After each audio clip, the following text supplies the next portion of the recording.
ఉన్నాయని ఏసీ గారు ఒప్పుకున్నారు, సుప్రీంకోర్టు జడ్జి గారు ఒప్పుకున్నారు.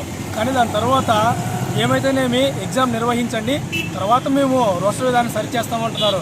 ఇది ఎంతవరకు కరెక్ట్ అని ఏజీ గారిని ప్రశ్నిస్తున్నాము. అసలు నిరుద్యోగులతో ఆడుకోవడము మీకు సరదాగా ఉన్నట్టుంది. మా నిరుద్యోగుల జీవితాల్లో అగ్గి పెట్టాలన్నా, లేకుంటే నిప్పులు పోయాలన్నా, లేకుంటే మా జీవితాలను నాశనం చేయాలన్నా మీరందరూ చేస్తున్నది. తప్పులున్నాయని తెలిసి కూడా ఏపీపీఎస్సీ వాళ్ళకి ఎగ్జామ్ కండక్ట్ చేయండి అని మీ ఒక మూర్ఖపు ధోరణిలో చెప్పడము మాకు చాలా బాధాకరంగా ఉంది. ఈ ఎగ్జామ్ జరిగిన వెంటనే ఎవరైనా కూడా ఒక కేసు వేసి ఈ నోటిఫికేషన్ చెల్లదు అంటే ఈ నోటిఫికేషన్ కూడా క్యాన్సిల్ అయిపోతుంది. రీ నోటిఫికేషన్ రావడానికి కూడా ఆస్కారం ఉండదు.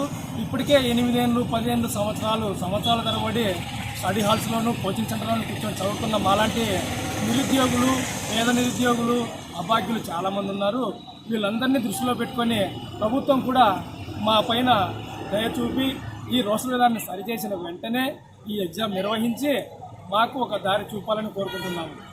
అరే ముగ్గురే కదా, 92,000 మందికి లేని బాధ ఈ ముగ్గురికి ఎందుకు అన్నట్టు కోర్టు జడ్జిమెంట్ ఎలా ఇచ్చాడంటే, రోస్టర్ మిస్టేక్స్ అయితే ఉన్నాయి, కానీ దాన్ని సరి చేసుకొని ఏపీపీఎస్సీ గవర్నమెంట్ని ఎగ్జామ్ పెట్టుకోవచ్చు, అది మీ ఇష్టము.